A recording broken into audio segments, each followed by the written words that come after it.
अस्सलाम वालेकुम, good morning. आप देख रहे हैं अपना पाकिस्तान और मैं हूं उस्मा अख्तर खान जी। रोज़ाना की तरह आपके साथ यहां पे मौजूद हूं। एक नई सुबह का आगाज़ है, अपने प्रोग्राम का भी आगाज़ करते हैं पॉजिटिव एनर्जी के साथ, अच्छी बातों के साथ। और मेरी कोशिश यही होती है कि इस प्रोग्राम में हम जो भी डिस्कशन करें वो एक मुस्बत पहलू की तरफ जाए, कुछ अच्छा मैसेज आप लोगों तक पहुँचे, कुछ पॉजिटिव बातें आप लोगों तक पहुँचें। क्योंकि वैसे ही नेगेटिविटी बहुत ज़्यादा है दुनिया में, हमारी सोसाइटी में बहुत ज़्यादा है, लोग बहुत डिप्रेस हैं, परेशान हैं। तो इसलिए हमारी कोशिश तो यही होती है कि आप लोगों तक ऐसा मैसेज दिया जाए जिससे आपकी सुबह का आगाज़ बहुत अच्छा हो, खुश रहें आप लोग और अपने इर्द गिर्द जितनी भी खुशियाँ हैं उनको एंजॉय कर सकें। मेरे साथ रियाज साहब यहाँ पे मौजूद हैं, उनसे मुलाकात करते हैं। अस्सलाम वालेकुम रियाज साहब, कैसे हैं आप? और आज कुछ और अच्छी खबरें लेकर आए हैं हमारे लिए। हाँ, आज हमने कहा कि सुबह अच्छी हो लोगों की जी। तो पहले तो हम शुरू करेंगे अपने पाकिस्तान से। और इस्लामाबाद में कुछ गहमा गहमी चल रही है आजकल, जी, कुछ यही इस्लामाबाद से वहाँ से, तो क्या है हाँ वो? बिल्कुल, इस्लामाबाद में जो खबरें चल रही हैं, अफवाहें किसे कह लें, अब वो कब हकीकत बनती हैं नहीं, ये तो हम आने वाले वक्त में देखेंगे। लेकिन अच्छी अफवाहें, मतलब पॉजिटिव। मसलन सबसे पहले तो अफवाह जो फैली हुई है वहाँ कि जो वसीम अकरम प्लस हैं पंजाब के वज़ीर आला उस्मान बुज़दार जी, उनके ऊपर ख़तरे की तलवार लटक गई है बहुत ज़्यादा। हालांकि इससे पहले भी हो चुका है और यहाँ तक कि ऑल्टरनेट भी तलाश कर लिया गया था, लेकिन इस मरतबा कहा जा रहा है कि सेनेट के इलेक्शंस के बाद मुमकिन है तब्दीली आ जाएगी वहाँ। तो ये बहुत सारे लोग जो उस्मान बुज़दार साहब से एलर्जिक थे तो शायद उनके लिए बहुत अच्छी खबर है। और फिर इसी तरह से दूसरी जो बड़ी पॉजिटिव है वो है कि नून लीग ने अपना रूप चेंज कर दिया है।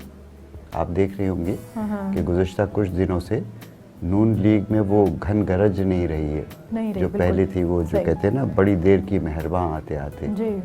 तो उन्होंने उनकी ना तो आवाज़ में वो ललकार रही है। इसकी वजह क्या है? इसकी वजह सबसे बड़ी वजह जो है वो उनके जलसे हैं। क्योंकि जब जलसे शुरू हुए गुजरांवाला के बाद तो सबकी नज़रें ये थी उनके उस पर, और सवाल एक ही था कि कितने आदमी थे। एक डायलॉग था ना, कितने आदमी थे, तो कितने आदमी थे, इससे अंदाज़ा किया जा रहा था उनकी ताकत का। लेकिन 11 जमातें मिलकर भी कहीं 11 लाख लोग भी जमा नहीं कर सके, आधे भी नहीं कर सके इसके। तो अगर आप इसको डिवाइड कर रहे हैं 11 जमातों पर तो स्ट्रेंथ पता चल जाती है। बिल्कुल। और ख़ास तौर से जो आखिर के 2 जलसे हुए हैं लाहौर का, ख़ास तौर से वो तो बिल्कुल आखिरी एक तिनका साबित हुआ ऊँट के ऊपर। तो उसके बाद जो है, तो इसकी वजह ये भी है ना कि अपोजिशन की जितनी पार्टीज़, वो शुरू में जिस तरह से एक स्टार्ट होता है कि सब एक साथ होते हैं और उसके बाद फिर बिखरना शुरू हो जाते हैं, वो ये भी होता है। तो उस वजह से फिर जो एक पार्टी है उसका भी मोरल डाउन हो जाता है, उसे भी पता चलता है कि अब मेरी वो सपोर्ट नहीं रहेगी दूसरी पार्टी की वजह से, क्योंकि ये चीज़ भी होती है। ऑब्जेक्टिव भी चूँकि सबके मुख्तलिफ थे, अलग अलग मफादात थे, तो वो ख़त्म हो गई है। फिर आप नोट करें ख़ास तौर से कि नवाज शरीफ बड़े अरसे से खामोश हो गए जी। चुप्पी लग गई है उनको। अच्छा, एक टाइम पे उनके बहुत ज़्यादा बयान आने लगे थे और लग रहा था कि वो एकदम से एक्टिव हो गए हैं। बहुत एग्रेसिव। पता नहीं इंग्लैंड जाके उन्हें कौन सा ऐसा इलाज हुआ है उनके प्लेटलेट्स इतने सही हो गए हैं कि वो तो दोबारा से हो गए, लेकिन फिर गायब हो गए। बिल्कुल चुप्पी लग गई है, पता नहीं ये शटअप कॉल है या क्या वजह है। और तीसरे सबसे ज़्यादा अच्छा, और जो अच्छी खबर आने वाली है, और उस्मान बुज़दार की तो हमने नेगेटिव बता दी कि परवेज़ इलाही साहब, आप नेगेटिव कह रहे हैं, कुछ लोग तो बड़े खुश होंगे इससे, उनके तो बड़ी पॉजिटिव। परवेज़ इलाही साहब की गुड्डी चढ़ गई है बहुत ज़्यादा। अच्छा। काफ लीग की और ख़ास तौर से परवेज़ इलाही की, और वो जो रंजिशें थी वो भी ख़त्म हो चुकी हैं और आपने देखा उन पर बहुत सारे मुकदमात भी ख़त्म हो गए हैं, क्योंकि वो भी ऑफ स्क्रीन रहे काफ़ी अर्से से, इसके बिल्कुल ही आउट ऑफ सीन थे, कुछ ना बयान कुछ भी नहीं था। तो वो उनके क्लियरेंस हो गई है। और सुना है कि सेनेट के इलेक्शन के बाद उनके लिए बहुत कोई अच्छी खबर है और कुछ उनके साथ बहुत कुछ अच्छा होने जा रहा है। अच्छा। उनको टास्क भी दे दिया गया है सेनेट इलेक्शन के हवाले से। चलें देखते हैं और क्या होता है। ये जो तब्दीली आ रही है इसमें सबसे ज़्यादा नुकसान में बेचारे फजलुर रहमान साहब हैं, तन्हा हो गए हैं। उनका तो कुछ भी स्टेक पर नहीं था। तो जो 2 बड़ी पार्टी थी, पीपल्स पार्टी और नून लीग, दोनों से इख्तलाफात शदीद हो गए और यहाँ तक हुए कि आपने देखा कि तारीखें बदली। जब उन्होंने पहला धरना दिया था तो कहा था मैं इस्तीफ़ा जेब में रख कर लाया हूँ और मैं जब चाहूँगा दूँगा। फिर उन्होंने तारीखें बदलती रही, नवंबर गुजर गया, दिसंबर गुजर गया, जनवरी की तारीख भी गुजर गई। बिलावल साहब ने भी कहा था जनवरी में हुकूमत चली जाएगी। अब फरवरी सर पर आ गया है, शुरू हो गया है बल्कि। तो आप देखेंगे कुछ नहीं हो रहा है और सारी डिसीशंस रिवर्ट होते गए, इस्तीफे के ख़त्म हो गया ऑप्शन सब। अब जो एक लॉन्ग मार्च बाकी रह गया था, तो लॉन्ग मार्च की भी इन्होंने अपनी उस पर नजरसानी करनी शुरू कर दी। कुछ नजर आ रहा है कि लॉन्ग मार्च होगा? कुछ भी नहीं होगा। नहीं, मैं शायद आपसे पहले भी कह चुका था, कुछ भी नहीं होगा। ये सोडे का उबाल था, खत्म हो गया है। इसमें कहीं अवामी शमूलियत नहीं थी।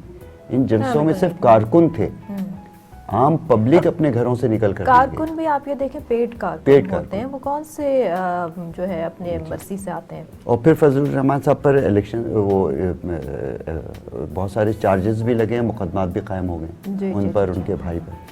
तो ये कुछ अफवाहें हैं, देखते हैं। देखिए इनका रिजल्ट क्या आता है इन अफवाहों का, क्योंकि एक जो वो बाल था जैसे आपने कहा कि वो अब वो बैठ गया है। आप देख रहे हैं लोग भी जरा मुतमईन होंगे कि उतनी गर्मा गर्मी नहीं है मैदान। अच्छा जी, इसके अलावा इसके अलावा जो बड़ी इंटरेस्टिंग चीज़ है हमारे नाजरीन के लिए बहुत दिलचस्पी का बायस होगी कि दुनिया, एक लिस्ट शाया हुई है बैनुल अक़वामी तौर पर कि दुनिया में 8 ऐसे मुल्क हैं, 9, जिनके ऊपर हमला करना और कब्ज़ा करना नामुमकिन है बिल्कुल भी। अच्छा। यानी जिन पर कब्ज़ा किया ही नहीं जा सकता, हमला करना भी बहुत मुश्किल है, नामुमकिन है। तो उसमें जो 9th नंबर पर है वो है ईरान। अच्छा, एक चीज़ कॉमन है इन सारे मुल्कों में बहुत ज़्यादा, वो है उनकी जोग्राफिकल पोजीशन। अच्छा, उसी के बेस के ऊपर, उसी के बेस मैं ये सोच रही थी कि वजह क्या हो सकती है। अब ईरान जो है उसकी एक तो फ़ौज खैर बहुत ताकतवर है, 8 लाख फ़ौज है, और फिर उन्होंने पूरा अपना अंडरग्राउंड नेटवर्क बना दिया है फ़ौजी, जिसमें उनके जो बहुत अहम हथियार वगैरह सब सेफ हैं। तो पूरे मुल्क में फैले हुए अंडरग्राउंड नेटवर्क को तलाश करना, उनको ख़त्म करना भी मुश्किल है। फिर उसको सपोर्ट जोग्राफी की, चारों तरफ पहाड़ों से घिरा हुआ मुल्क है। तो जो पहाड़ों से घिरे हुए मुल्क होते हैं उनके ऊपर बहुत मुश्किलात पेश आती हैं। मैदानी इलाका होता है तो आसानी से। उसके बाद जो आता है मुल्क वो है ऑस्ट्रेलिया। अच्छा, ऑस्ट्रेलिया जो है उसमें कोई बहुत ज़्यादा ताकतवर तो नहीं है फौजी लिहाज से, लेकिन उसकी जोग्राफिकल पोजीशन ऐसी है तो जो दुनिया के वो ताकतवर मुल्क जो उसके ऊपर कोई बुरी नज़र रख सकते हैं वो उससे हज़ारों मील दूर हैं। मसलन चाइना है या अमेरिका है, इंग्लैंड है, जो भी मुल्क आप देखें, करीब के जो मुल्क हैं वो बहुत छोटे से। जापान ने एक मरतबा कोशिश की थी लेकिन फिर उसने भी इरादा बदल दिया था। फिर उसका पूरा जो आबादी है वो समंदर के किनारे है और पूरा ऑस्ट्रेलिया दरमियान से जंगलात और रेगिस्तानी है। तो वहाँ उनके फ़ौजी इंस्टॉलेशंस वगैरह हैं, तो वहाँ तक पहुँचना ही बहुत मुश्किल है। तो इसलिए हम इसमें ऑस्ट्रेलिया को शामिल करते हैं। फिर आ जाता है रूस। अच्छा, रूस देखिए हमेशा से नाकाबिल तस्खीर रहा है। नेपोलियन जैसा फतह ना कर सका, और हिटलर जिसने अपनी 3/4 फौज लगा दी थी वो पूरी बर्बाद हो गई। और उसकी शिकस्त की सबसे बड़ी वजह रूस पर हमला था, उसकी जो गलती थी। उसकी वजह यह है कि रूस में एक तो पहाड़ और जंगलात तो हैं, लेकिन उसके बर्फानी मैदान हैं जो दुनिया के सर्द तरीन बर्फानी इलाके, और उसको क्रॉस करके शहरों तक पहुंचना नामुमकिन है। जब हिटलर की पूरी फ़ौज जो थी स्टालिनग्राड से बहुत बाहर, उसमें दब के रह गई, उनके हथियार दब गए, लोग मर गए भूख और प्यास से और सर्दी से। तो इसलिए रूस पर भी हमला करना मुश्किल है, उसकी ताकत, फौजी ताकत के अलावा भी। लेकिन अब तो देखें दौर बदल चुका है। आप हिटलर की दौर की जो बात कर रहे हैं तो अब तो बहुत एडवांस हो गई हैं चीज़ें, और जौहरी लिहाज से भी आप देखें तो अब लोगों के पास बहुत ज़्यादा, इसके अगर आप देखें और जो ममालिक हैं तो बहुत आगे निकल चुके हैं। तो अभी भी मुश्किल है, क्योंकि देखिए जौहरी हथियार तो उसके पास भी हैं बहुत, लेकिन आप चाहे एयर स्ट्राइक्स कितनी भी कर लें, बिल आखिर फतह जो है लैंड फोर्सेस के ज़रिए होती है। ज़मीन के ऊपर जब तक कब्ज़ा नहीं होगा, आप किसी मुल्क को तबाह तो कर सकते हैं लेकिन कब्ज़ा नहीं कर सकते, इसलिए बहुत मुश्किल है। फिर उसके बाद आ जाता है टॉप 3 बता दें जल्दी से। टॉप 3 अब उसके बाद, अच्छा मैं एक इसमें चलिए मैं 2 मुल्कों के ऐसे नाम बताऊंगा जो बड़े हैरत अंगेज़ हैं। कि भूटान कितना छोटा सा मुल्क है, दुनिया के नक्शे पर देखें उसकी 6000 फौज है, नाकाबिले तस्खीर है जी, 6000 फौज है और एयरफोर्स भी नहीं है, लेकिन फिर वही बात, चारों तरफ पहाड़ों से। और फिर उसके बाद स्विट्ज़रलैंड, पुरअमन मुल्क, हमेशा से जंगों में न्यूट्रल रहा, लेकिन उसके ऊपर भी वजह है कि उसकी भी बहुत छोटी सी मुख्तसर सी फौज है, लेकिन बर्फानी मैदान इतने हैं उसके, उसका मौसम ऐसा है कि कोई भी मुल्क की फौज वहाँ जाकर लड़ नहीं सकती उन बर्फानी मैदानों में। सही। और फिर टॉप पर अगर आप देखें फर्स्ट सेकंड, तो 2 मुल्क हैं एक पोजीशन पे, वो है रूस वो चाइना और अमेरिका, जो ऑब्वियस पता है। वो एक तो तो हाँ। चाइना का एरिया भी और उनकी फौजी ताकत भी है, और अमेरिका की यही वजह है। फिर इसमें शुमाली कोरिया भी आ जाता है और कनाडा भी आ जाता है। कनाडा में 5000 फौज है सिर्फ। हाँ, कनाडा में जी, लेकिन उसकी वजह ये 55,000 फौज है। उसकी वजह ये है कि एक तो अमेरिका बहादुर से ताल्लुकात उसके, कि अगर कनाडा पर हमले का मतलब अमेरिका पर हमला है। बिल्कुल हाँ, साथ है। और फिर उसकी भी ज्योग्राफी, जंगलात बहुत हैं, दरमियान में रेगिस्तानी तो इलाका आना है। मुश्किल है। तो आप देखिए सारे मुल्कों में जो एक बड़ी कॉमन चीज़ है वो उनकी ज्योग्राफिकल कंडीशन, कुदरती तौर पर वो महफूज हैं हम लोग। चलिए जी, बड़ी अच्छी आज आपने ये इन्फॉर्मेशन दी और आई एम श्योर कि मेरे लिए भी नहीं थी और लोगों के लिए भी बिल्कुल नहीं रही होगी। सो बहुत शुक्रिया रियाज साहब आपका। एक छोटा सा ब्रेक लूँगी यहाँ पे, ब्रेक के बाद आपसे दोबारा मिलते हैं अपना पाकिस्तान में।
Welcome back. आप देख रहे हैं अपना पाकिस्तान और अब मेरे साथ एक ऐसी मेहमान यहाँ पे मौजूद हैं जो कि आप लोगों की तकरीबात को, इवेंट्स को हसीन बनाती हैं, खूबसूरत बनाती हैं, मैनेज करती हैं।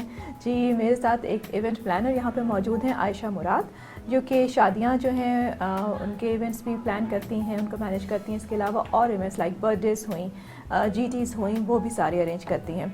बड़ा अच्छा काम है, बड़ा क्रिएटिव काम है और मुश्किल काम भी है।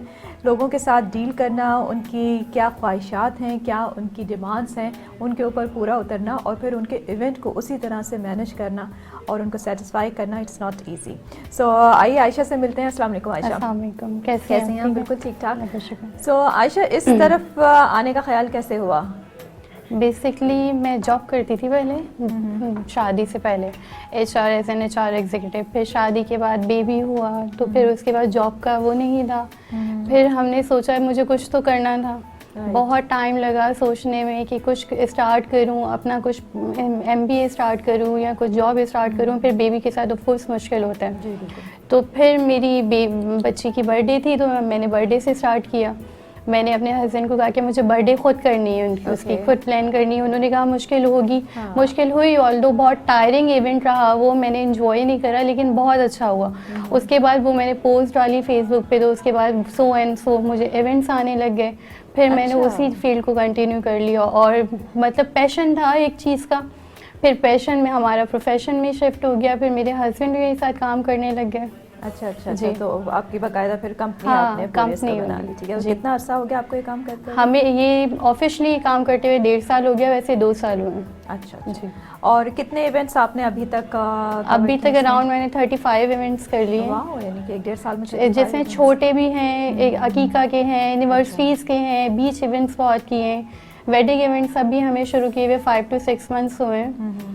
क्योंकि लॉकडाउन था तो लोग परेशान थे, हॉल्स में बैंकेट्स में वेडिंग्स नहीं हो रही थी तो वो पर्सनली ही ज़्यादा हो रही थी जी, तो वो अपनी लोकेशन पे कर। जब से इवेंट मैनेजमेंट का रुझान ज़्यादा बढ़ा है लोगों में, क्योंकि घरों में मैनेज करना मुश्किल हो जाता है खुद अपना इवेंट भी हो, आप खुद मैनेज कर रहे हो, तो फिर वो प्रॉब्लमेटिक होता है। बिल्कुल। इसलिए लोगों ने इवेंट प्लानर्स So, को हायर वही करना शुरू कि- किया। अच्छा, आपने बताया कि आपका पास्ट एक्सपीरियंस ऐसा कुछ नहीं था नहीं, कि पास आपने पहले नहीं किया, सिर्फ अपना एक इवेंट किया और उसके बाद उसका जी। रिस्पांस अच्छा आया तो उसका आपने शुरू किया। रिस्पॉन्स सबने बहुत इंकरेज किया कि बहुत अच्छा किया है, बहुत लेकिन different अभी theme जैसे लेकर आप आए। ये बात कर रही थी कि लोग परेशान होते हैं खुद जी। अपना इवेंट करने के लिए कि अच्छा हम घर में कर रहे हैं तो किसी को बुला लो, वो आके सारी चीज़ें मैनेज कर दे, खुद मैनेज करना मुश्किल होती हैं।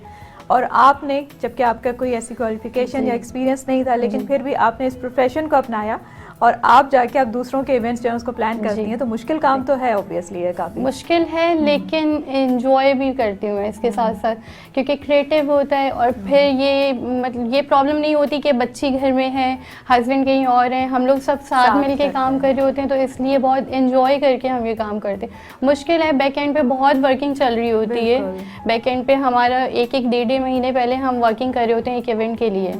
थोड़ा सा टायरिंग होता है, लेकिन एट द एंड रिजल्ट भी अच्छा आता है। और क्रिएटिविटी है तो गर्ल्स को तो वैसे ही इसमें इंटरेस्ट होता है इन बिल्कुल, चीज़ों हाँ, में। बस आता है। अच्छा, लोग जो आपके पास आते होंगे तो ऑब्वियसली उनकी एक डिमांड होती है, थीम्स अक्सर लोग जो है वो थीम बेस्ड होते हैं इवेंट्स, बर्थडेज जो हैं स्पेशली वो तो थीम बेस्ड ही होती हैं। तो किस तरह से उनको सेटिस्फाई करती हैं? कभी कोई ऐसा हुआ कि ऐसा क्लाइंट आया हो कि जो कि नाराज़ हुआ हो या बाद में फिर झगड़ा हुआ कि नहीं ये तो मुझे नहीं चाहिए था, इवेंट मेरा ख़राब कर दिया? समटाइम्स होता है क्योंकि उन्होंने अपने माइंड में कुछ और इमेज और बनाई रखा हुई होता होती है, है। ऑफ कोर्स हमारे पास पहले से वो इवेंट्स नहीं होते, वो थीम्स नहीं होती। अगर आप हमारी पहले की हुई थीम को कंटिन्यू करेंगे तो वो हम नहीं करते, क्योंकि हमें चेंज चाहिए होता है। हर हमारा इवेंट जो है ना, एक इवेंट अच्छा, से आप अपनी डिफरेंट थीम्स को रिपीट नहीं करती? रिपीट नहीं करते हम। ओके, उसका हमारा कोई खास ये होता वजह? है क्योंकि थोड़ा सा क्रिएटिविटी लानी होती है, थोड़ा चेंज लाना होता है, सोशल मीडिया पे डालना होता है। फेसबुक हमारे पेजेस हैं, इंस्टा पेजेस हैं, तो वो रिपीटेबली जो चीज़ होती है तो सब एक दिमाग में बात आती है ना कि ये इससे इनको तो यही सिर्फ कर यही सकते काम आता हैं, है, ये कुछ इससे क्रिएटिव कर नहीं सकते। इसलिए हम कोशिश करते हैं कि हम रिपीट नहीं करें अपनी थीम्स को।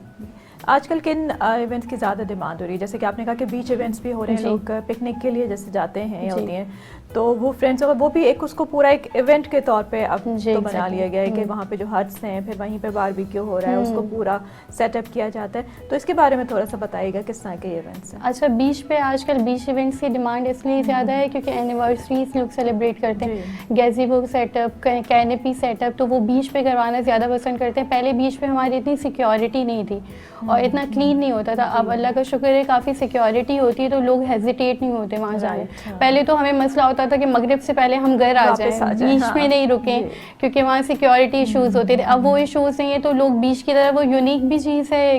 बीच पे एनिवर्सरी सेटअप्स करवाते हैं, बर्थडे सेटअप्स करवाते हैं, जिसको भी सरप्राइज देना हो, ये सब कुछ।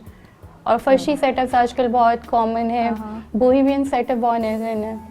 वो दावतों में होते हैं लोग, अब तो घर में दावतें भी जो होती हैं उसमें भी लोग सेटअप्स करवाते हैं बाकायदा उसकी अरेंजमेंट्स होती हैं, तो उसमें बोहेमियन और फर्शी सेटअप बहुत कॉमन है। अच्छा, आपका कोई ख़ास एक हो, जैसे हर जो भी इंसान काम कर रहा होता है, अगर आप देखें कि कोई मेकअप आर्टिस्ट है उसका एक ख़ास स्टाइल होता है, या फिर वो नून होता है कि जी ये शादी के दिन का मेकअप बहुत अच्छा करता है, या फिर ये कि वलीमे के दिन का बहुत अच्छा मेकअप है, या इसका पार्टी मेकअप बहुत अच्छा है, या इसका हेयर कट बहुत अच्छा। आपकी क्या स्पेशलिटी है? कुछ ऐसा है कि ख़ासतौर पर लोग आपके पास उस इवेंट के हवाले से आते हों?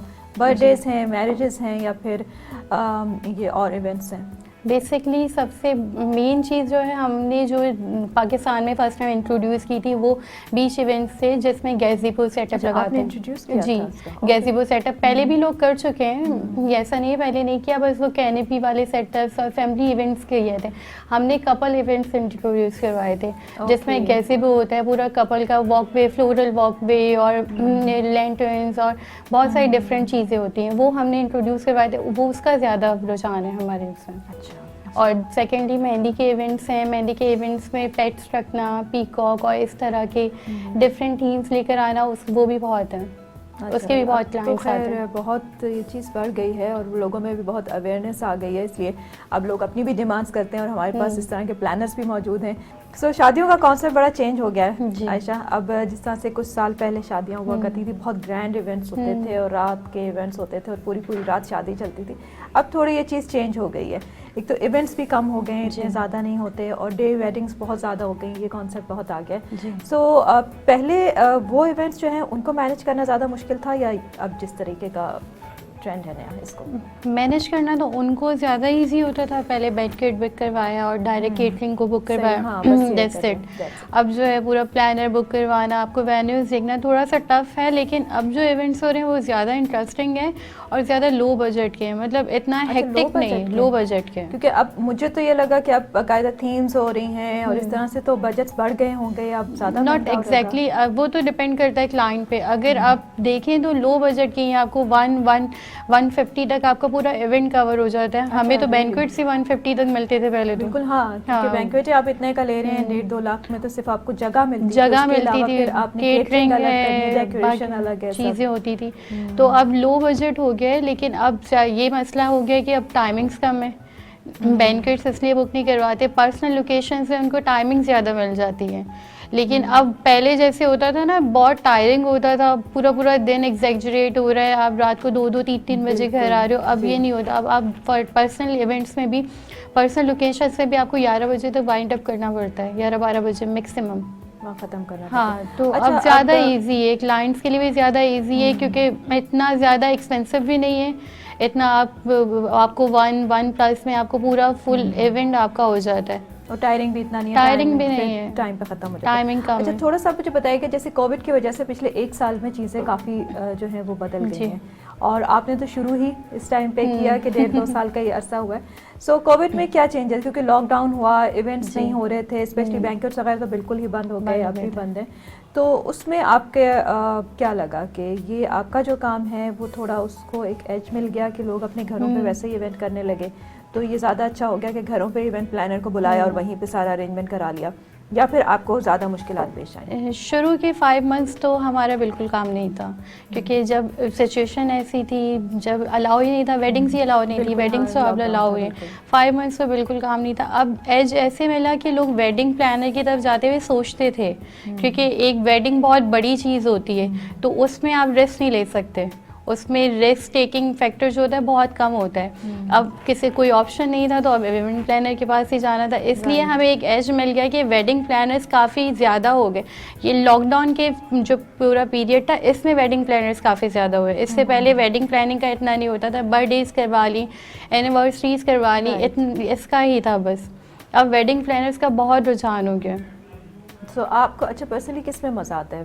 वेडिंग को प्लान करने में मज़ा आता है, बर्थडे को, या कुछ और इवेंट जो आपको खुद लगता हो कि अच्छा हाँ अच्छी बात है, ये वाला इवेंट आया है, मुझे इस इवेंट को करने में मज़ा आता है? मज़ा मेहंदी के इवेंट्स में आता है। मेहंदी के में? मेहंदी के इवेंट्स में, कवाली के इवेंट्स में, क्योंकि उसमें हम खुद भी काफ़ी क्रिएटिविटी लेकर आते हैं, काफ़ी थीम्स को डिफरेंट करते हैं, सबसे ज़्यादा एंजॉयमेंट उसी में होती है। अच्छा, उसमें उसको करने में भी मज़ा आता है, उसमें कलर्स से खेलना होता है, डिफरेंट कलर्स चूज़ करके आपको मिक्स एंड मैच करना होता है, तो वो ज़्यादा इंटरेस्टिंग होता है हमारे लिए।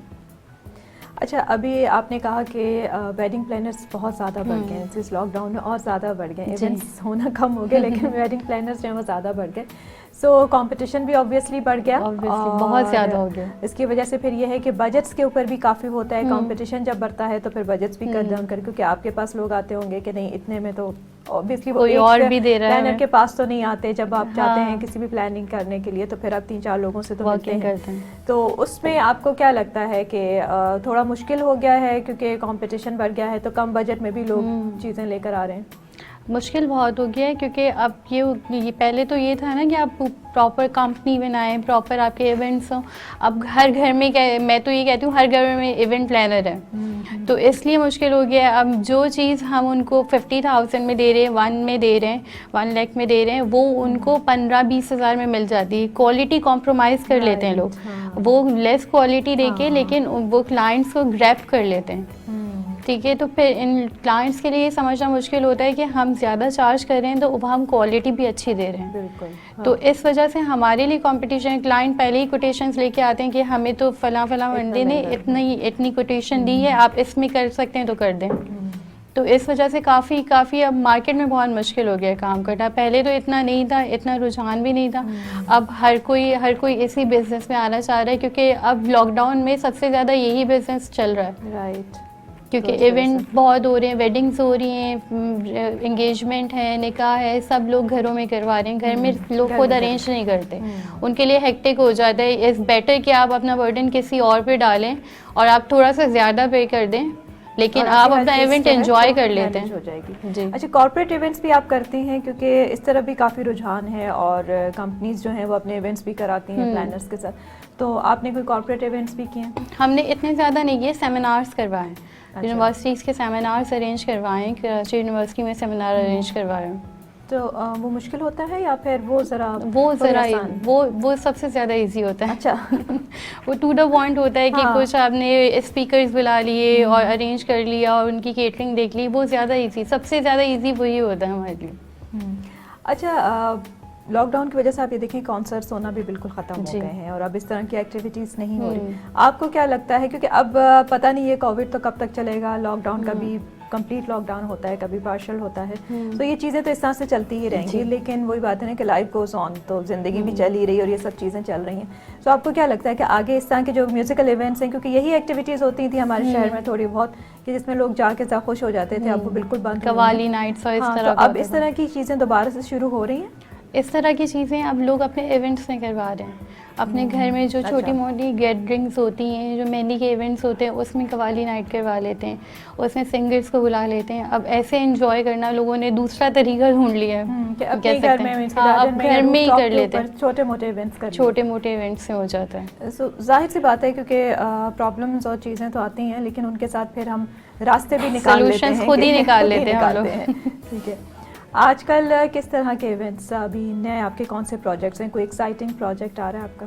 वेडिंग्स के हैं हमारे, शादियों के? हाँ, weddings अच्छा, के अभी जो बहुत डे pipeline है। वेडिंग्स चल रही हैं, ये तो अभी तो आजकल तो सीजन भी है ना कि जी, मौसम जी। अच्छा हुआ हुआ है, तो डे वेडिंग्स आगे गर्मी आ जाएगी तो फिर उसमें डे वेडिंग्स को मैनेज करना किस तरह से मुश्किल होगा? हो, वो इंडोर हो जाएगा फिर टोटली अच्छा। इंडोर। अब तो आउटडोर हो रही है, लेकिन आउटडोर तो ऑफ कोर्स पॉसिबल नहीं है कराची की गर्मी में, वो इंडोर होंगे। लेकिन डे वेडिंग का मजा तो आउटडोर में ही है क्योंकि हाँ। सारे सनलाइट में और उसमें सारा- आउटडोर में ही होता है, लेकिन अब कराची में पॉसिबल नहीं है, इतनी गर्मी, ह्यूमिडिटी बहुत होती है यहाँ मई पे, के बाद तो यहाँ पे फिर बिल्कुल पॉसिबल बिल्कुल नहीं है। पॉसिबल नहीं होता। तो अब डे वेडिंग्स अभी भी होंगी, क्योंकि डे वेडिंग्स में टाइमिंग ज़्यादा होती है। अब नाइट वेडिंग से हमारी टाइम शॉर्टेज हो गया, इसलिए डे वेडिंग्स तो अभी भी होंगी। अच्छा, डे वेडिंग में ज़्यादा टाइम होता है? टाइम फिर? ज़्यादा होता है ना, आपके पास मार्जिन ज़्यादा होता है। आप 1-2 बजे स्टार्ट होती है, आप 6 बजे तक उसको एक्सटेंड कर लो, 7 बजे तक एक्सटेंड कर लो, कोई आपको रोकने वाला नहीं है। नाइट वेडिंग से तो आपको 10 बजे के बाद तो पुलिस खड़ी हो जाती है करना, आपके right, वेन्यू हाँ, के बाहर, वो प्रॉब्लम होती है।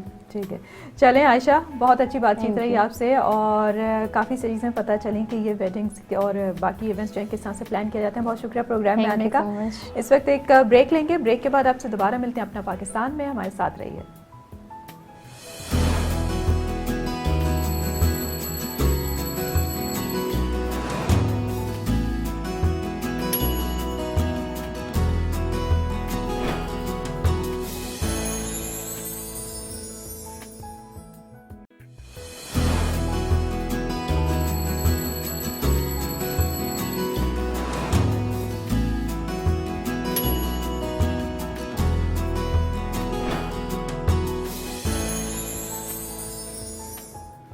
वेलकम बैक, आप देख रहे हैं अपना पाकिस्तान और इस सेगमेंट में अब मैं बात करने वाली हूँ हमारे माशरे में मौजूद नफ्सियाती मसाइल के ऊपर। अक्सर प्रोग्राम में मैंने बात की है मसाइल के ऊपर, डिफरेंट किस्म के टॉपिक्स आपके सामने लेकर आई हूँ, लेकिन कुछ ऐसे मसाइल हैं नफ्सियाती मसाइल जिनका कि लोगों को इतनी अवेयरनेस भी नहीं है, उसके बारे में वो जानते नहीं हैं और एक्सेप्ट भी नहीं करते कि उनके साथ इस तरह का कोई प्रॉब्लम है। उन्हीं मसाइल में से एक मसला है बॉर्डर लाइन डिसऑर्डर। ये क्या प्रॉब्लम है, इसकी वजह से इंसान की पर्सनैलिटी में क्या क्या चेंजेस आते हैं और किस लिए ज़रूरी है इसको ट्रीट करना, इसको जानना, इस बीमारी के बारे में आज हम बात करेंगे। मेरे साथ मौजूद हैं जनरल साइकेट्रिस्ट फैसल मामसा और उनसे मुलाकात करते हैं, जानते हैं कि ये क्या डिजीज़ है। अस्सलाम वालेकुम। कैसी हैं आप? बिल्कुल ठीक ठाक, आप खैरियत से हैं फैसल? अल्लाह का करम है जी। जी अच्छा Faisal, so you're talking about जी बोलें। I'm sorry I यही interrupted. नहीं इट्स ओके। बस यही नफ्सियाती मसाइल जो हमारे माशरे में चल रहे हैं अलग अलग किस्म के हैं, लेकिन आज स्पेशली मैं आपसे बात करना चाह रही हूँ बॉर्डर लाइन पर्सनैलिटी एक डिसऑर्डर है जिसके बारे में लोगों को ज़्यादा मालूम नहीं है, लेकिन ये काफ़ी कॉमन होते जा रही है। तो इसके ऊपर थोड़ा सा बताइएगा ये क्या डिसऑर्डर है? बेसिकली उसमें मैं इस तरह करूंगा कि साइकाइट्री यानी नफ्सियाती अमराज को दो हिस्से में हम डिवाइड कर लें। एक वो हिस्सा है जो कि हमारे ब्रेन में केमिकल्स की वजह से होता है और दूसरा वो हिस्सा है जो हमारी पर्सनैलिटी का होता है, जो हमारी शख्सियत का होता है। जी। और उसमें ब्रेन के केमिकल्स इतने इन्वॉल्व हो ना हो, हमारे बचपन के इंसिडेंसेस, हमें जिस तरह पैदा हो, बचपन में, लड़कपन में हमारे के साथ क्या क्या एक्सपीरियंसेस हुए हैं, वो उन पर्सनालिटी डिसऑर्डर्स को मोल्ड करती है। ओके। जिस तरह आपने बताया कि बॉर्डरलाइन पर्सनालिटी डिसऑर्डर ये सबसे कॉमन पर्सनालिटी डिसऑर्डर है, लेकिन डायग्नोज नहीं किया जाता। जी। डायग्नोज इसलिए नहीं किया जाता है कि एक आम आदमी या फैमिली वालों को अंदाजा ही नहीं होता कि ओके जी, इस बच्चे को या बच्ची को या खातून को, आदमी को ये पर्सनालिटी डिसऑर्डर है, तो जाके दिखाया जाए। अच्छा, ये है क्या, इसमें होता क्या है? अगर किसी भी शख्स को है ये डिसऑर्डर, तो उसका क्या रिएक्शन होता है, कि इस तरीके से वो लोगों के साथ रिएक्ट कर रहा होता है? पता कैसे चलेगा कि इस तरह का डिसऑर्डर है किसी को? बहुत कॉमन सी चीजें हैं। एक तो रिश्ते पायदार नहीं रहते, रिलेशनशिप मेंटेन करने में उनको प्रॉब्लम होती है। ओके। बेइंतहा गुस्सा आता है, एक आम गुस्से से बहुत ज्यादा। अच्छा। लोग जो हैं कभी उनके लिए बिल्कुल सही होते हैं, लोग उनके बिल्कुल खिलाफ होते हैं, तो कोई बैलेंस ग्रे एरिया नहीं। अच्छा, अपने आप पे काबू नहीं रख सकते और बेइंतहा इम्पल्सिव हो जाते हैं। अब उस इम्पल्सिविटी में वो ड्रग्स लें, वो ये करें, वो करें, बट सबसे कॉमन चीज जो आपको पहचानने में आएगी, वो अपने हाथ को काटते हैं, रेजर लेके वो अपने हाथों को काटते हैं, यूजुअली हमारे फोरहैंड को या थाइस को। अच्छा। ये बहुत कॉमन पाया जाता है। Okay, alright. अच्छा, फिर ये कि रिपीटेड सुसाइडल अटेम्प्ट्स, वो मरने के लिए नहीं होते, वो अटेंशन सीकिंग के लिए होते हैं, स्लीपिंग पिल्स खा ली। अच्छा, फिर ये कि जैसे ये फील करना कि जो है लोग मेरे खिलाफ हैं, लोग मेरे साथ नहीं हैं। ओके। अच्छा, किसी से जैसे ये फील हो कि वो मुझसे दूर जा रहा है, तो उसके थोड़ा सा और उसके साथ जाने लगना, क्लिंग करने लगना उस इंसान को, स्पेस ना दे। ये सारी चीजें हमारे बचपन के वाकयात से शुरू होती हैं, जिसमें मैं कहूँगा कि the most common cause is कि हम कहते हैं अबैंडनमेंट। पेरेंट्स या जो भी केयर गिवर थे वो वहाँ मौजूद थे, लेकिन उन्होंने ख्याल नहीं किया। सही। तो हम इसको किस एज पे जज कर सकते हैं? जैसे पेरेंट्स को कैसे पता चल सकता है कि उनके बच्चे के साथ जो है इस तरह का प्रॉब्लम हो रहा है, उसको ट्रीट करना? देखिए, यूजुअली ये बच्चे जो है ना, या तो ये सेल्फ हार्म करते हैं, अपने आप को काटना, गुस्सा बहुत ज्यादा तेज होना, रिलेशनशिप बरकरार नहीं कर पाना, और बेइंतहा बदतमीजी, चीखना, चिल्लाना, हंगामा। ये अलामतें वो हैं जिससे पेरेंट्स को जो है पता होना चाहिए कि अच्छा कोई मसला है, किसी साइकोलॉजिस्ट या किसी साइकियाट्रिस्ट के पास करें। हावेवर हमारी सोसाइटी में सिंस मर्ज की इतनी आगाही है नहीं, तो हर कोई डायग्नोज कर भी नहीं सकता। बट यही कि एक बच्चा अपने आप को नुकसान पहुंचा रहा है। अच्छा, इनमें से बहुत बच्चे ऐसे भी होते हैं, यंगस्टर्स, जो कि ड्रग्स में पड़ जाते हैं, तो उनको एक्सप्लोर करना जरूरी है कि उनका कैसा रहा है पास्ट। सही। Now when I say youngsters, I don't mean youngsters, ये शुरू होती है तकरीबन लड़कपन से और ये चलती है 40 साल की उम्र तक, और 40 साल के बाद जो है तकरीबन ऑलमोस्ट खुद ही सबसाइड होने लगती है। अच्छा, हो जाती है सबसाइड, या ऐसा आपको देखने में आया है कि उसके बाद ज्यादा एक्सट्रीम तो नहीं हो जाती लोगों में? ये नहीं, एक्सट्रीम जो है वो मिडिल में हो सकती है कि एक इंसान सुसाइड कमिट कर सकता है, एक इंसान जो है वो किसी और पे अटैक कर सकता है। आप लोगों ने पता नहीं मूवी देखी हो या ना देखी हो, बेसिक इंस्टिंक्ट, या आप लोगों ने मूवी देखी हो fatal attraction. Fatal attraction would be a good movie, कि ये लोग किस तरह पीछे पड़ जाते हैं दूसरों के, और जान के पीछे भी पड़ सकते हैं अगर इनका ये जो चाहते हैं वो चीज़ जो है वो हासिल ना हो सके। राइट। तो इसको हम ट्रीट कैसे कर सकते हैं? पहली बात तो आपने बताया कि इसमें ये डिसऑर्डर जो है, इसकी ये सिम्टम्स हैं, और अगर पता चल जाता है किसी को कि उसके साथ ये प्रॉब्लम है, तो इसका ट्रीटमेंट फिर क्या है? उसमें इस मर्ज में जो है ना, एक जो बेसिक चीज देखी जाती है कि ये इंसान जल्दबाज बहुत होते हैं, ये सोचते नहीं हैं और काम कर जाते हैं, जिसको हम इम्पल्सिव कहते हैं, कि फौरन कोई कर दिया। तो दवाएं इस्तेमाल की जाती हैं जिससे उनके ये इम्पल्सिविटी को हम कम करें। अच्छा, इस मर्ज के साथ जो है वो डिप्रेशन हो सकता है, एंजाइटी भी हो सकती है, और बहुत सारे और अमराज भी हो सकते हैं, लेकिन हमें ये जानना है कि जहाँ हम बॉर्डरलाइन पर्सनालिटी को ट्रीट करेंगे वहाँ वो जो सारे साइकियाट्री के अमराज हैं और या जो भी चीजें हैं उनको हम साथ साथ ट्रीट करते हुए चलें।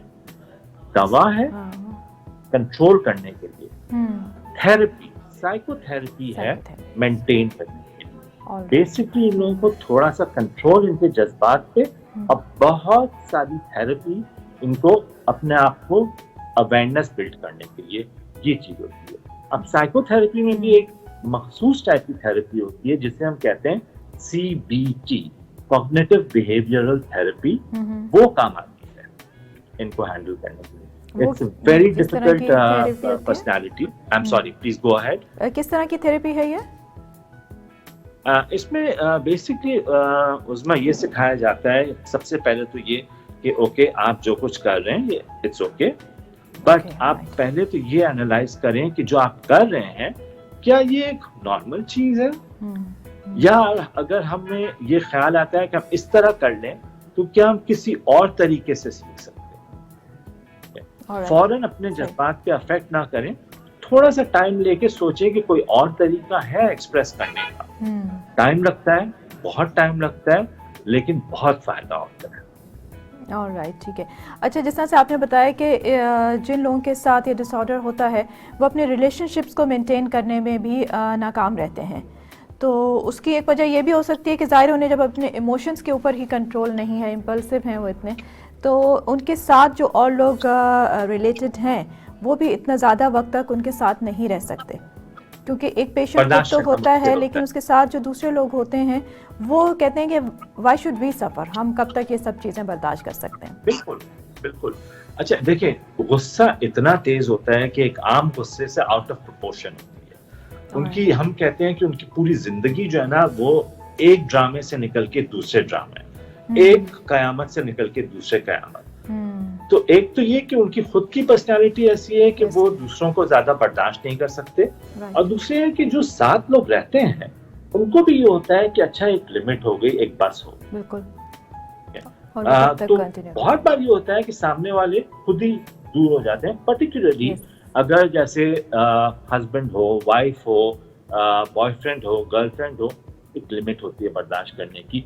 हमारी माशरे में तो औरतों को कहा जाता है कि बर्दाश्त करो, उन बेचारियों की जो है वो नहीं है, कोई से नहीं है, लेकिन एक लिमिट हो जाती है। अब मैं कहूँगा कि कोई मांगेगा, अगर मानेगा नहीं कि मुझे कोई पर्सनालिटी डिसऑर्डर है, तो फिर कैसे जो है उसको होगा। जी ठीक है फैसल, इसके ऊपर अब हम बात करते हैं, क्योंकि ये एक बहुत इम्पॉर्टेंट पॉइंट है कि पहले तो किसी को इस बात पे उसका मानना, इस बात के ऊपर कन्विंस होना कि उसके साथ इस तरह का डिसऑर्डर है, क्योंकि फिर ट्रीटमेंट की तरफ तो वो इंसान जब जाएगा। तो एक छोटा सा ब्रेक लेते हैं यहाँ पे और दोबारा से फिर इस टॉपिक को यहीं से हम कंटिन्यू करते हैं।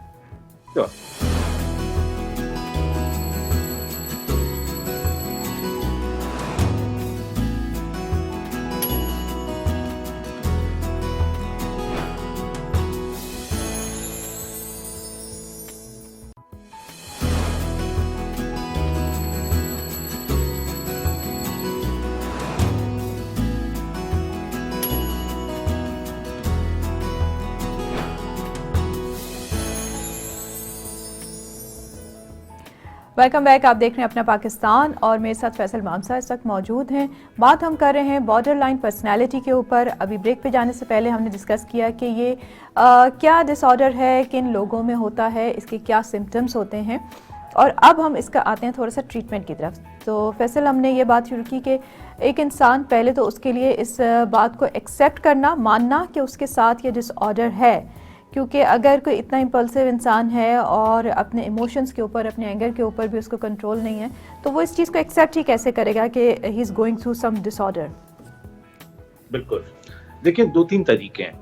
एक तो कुछ टेलीविजन प्लेस बने हैं, एक तो कुछ मूवीज हैं, I would say girl interrupted, प्यार तूने क्या किया, बेसिक इंस्टिंक्ट, ये मूवीज दिखा के थोड़ा सा उस बंदे को समझाने, मतलब खुद ना बोलें, सिर्फ मूवी दिखाएं तो बंदे को समझ में आए। ऑलराइट। दूसरा ये है कि टेक्नोलॉजी का जमाना है, तो अगर हस्बैंड है या वाइफ है तो टेक्नोलॉजी उसमें जाकर कंप्यूटर पे इस इलनेस से रिलेटेड मटेरियल निकालें।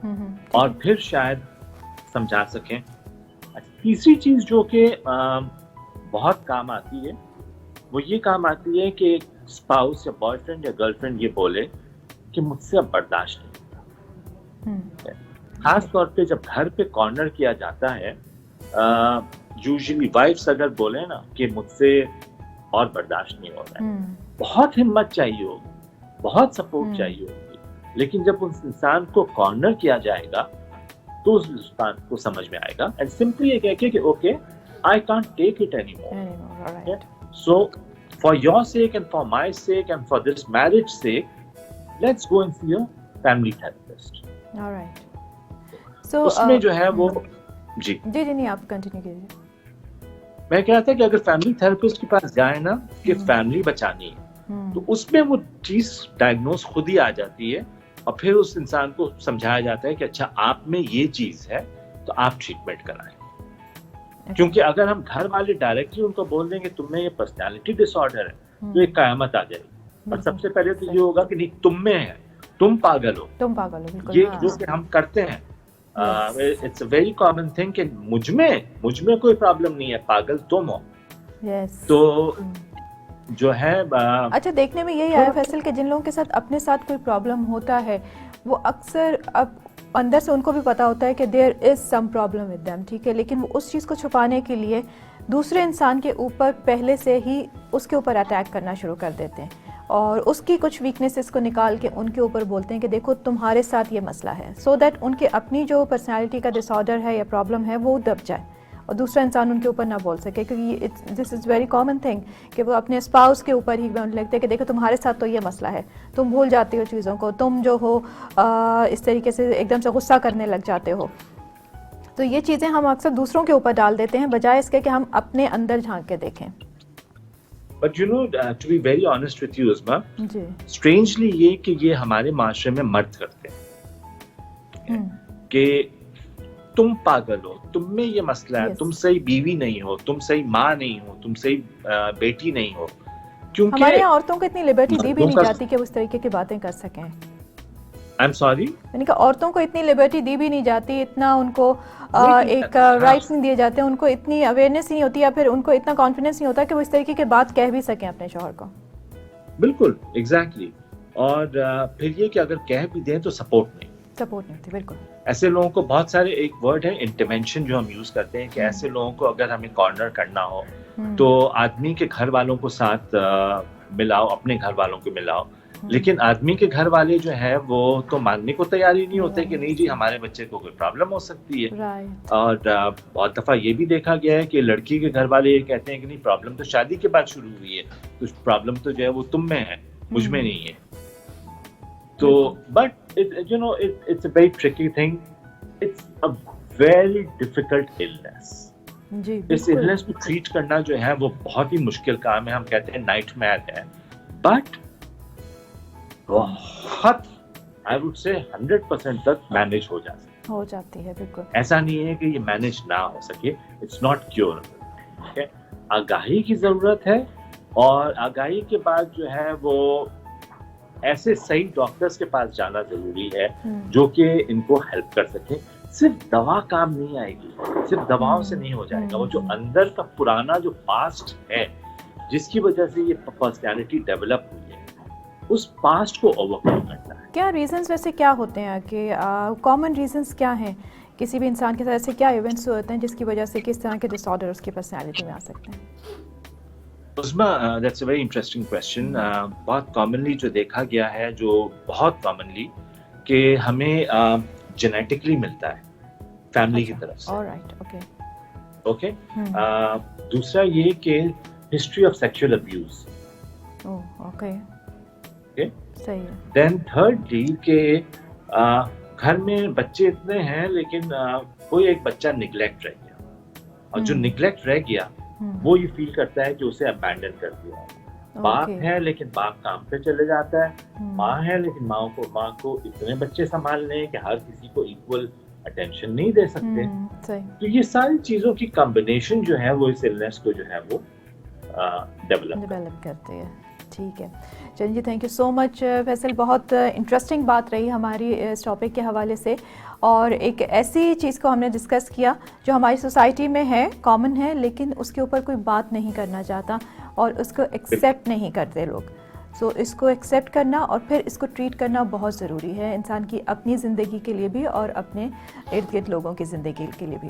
बहुत शुक्रिया फैसल जी, थैंक यू सो मच। और इसके साथ ही प्रोग्राम का टाइम भी यहाँ पे ख़त्म होता है।